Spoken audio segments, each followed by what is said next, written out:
The following podcast has been produced by the Museum of History and Industry in partnership with Jack Straw Productions. This is Lorraine McConaughey, and today I have the pleasure of speaking with Trevor Griffey, project coordinator for the Seattle Civil Rights and Labor History Project at the University of Washington. Trevor, most of us think of the Ku Klux Klan as a Southern phenomenon with little appeal or effect in our area.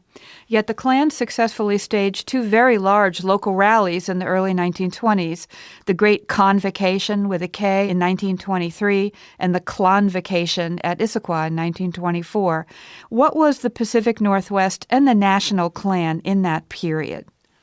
Well, you're right that the Ku Klux Klan was initially a Southern phenomenon. It was a secret society and terrorist organization that emerged after the Civil War as a means by which white Southerners sought to disenfranchise newly freed slaves.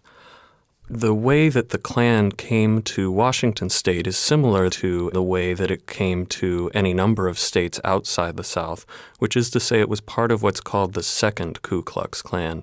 The Second Ku Klux Klan was a revival of the Klan imagery and iconography from the late 19th century, but it was based on spreading this particularly Southern institution to a national audience.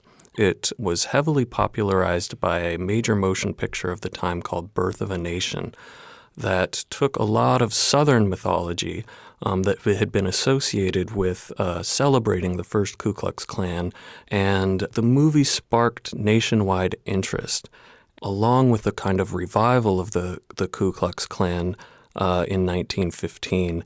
As well as a growing wariness of foreigners that grew in the late 1910s and early 1920s, the Ku Klux Klan spread beyond the South and truly developed a national organization. And some of its strongest chapters during this time, in the 1910s and 1920s, were not located in the South.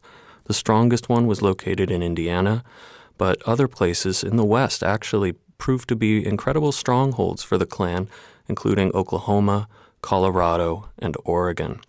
And it was from the Oregon Klan that the Washington State Klan developed. So the Klan in the Pacific Northwest was promising 100% Americanism. What did that mean? It meant different things to different people. In the South, whereas that language still was very much associated with a kind of racial apartheid, outside the South, it was used in a more generic terminology as a fear of foreigners that included a kind of racial white supremacy, but that also had a deep anti-Catholic component, a deep anti-communist component. And so here in the Northwest, the organization of it was mainly playing up on this sense of paranoia and a sense that that some groups were not going to be assimilated, that the United States was not a melting pot. So what might the program have been in Washington state?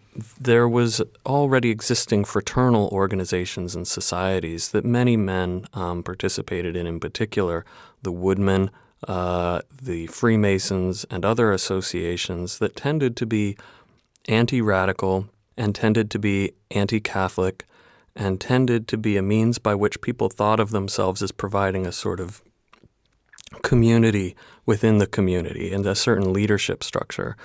The Klan would come into different cities in the Northwest, or a Klan organizer, and try to get the membership lists of these fraternal orders and take the structure and the ritual and some of the secret society elements. But what were they being promised? That's an interesting question, and it's one that actually informed partly why there was an extraordinary rise of the Klan in Washington state, but on the other hand, there was also a dramatic collapse. There is one point I'd like to make that gets to your question of how to make sense of the fact that 50,000 people attended a Ku Klux Klan rally in Seattle in 1923, or in Issaquah. Most of the people who attended were not Klan members, and the Klan had mobilized this sort of new publicity arm where the big electric cross and the colorful fireworks and things were promising mass spectacle.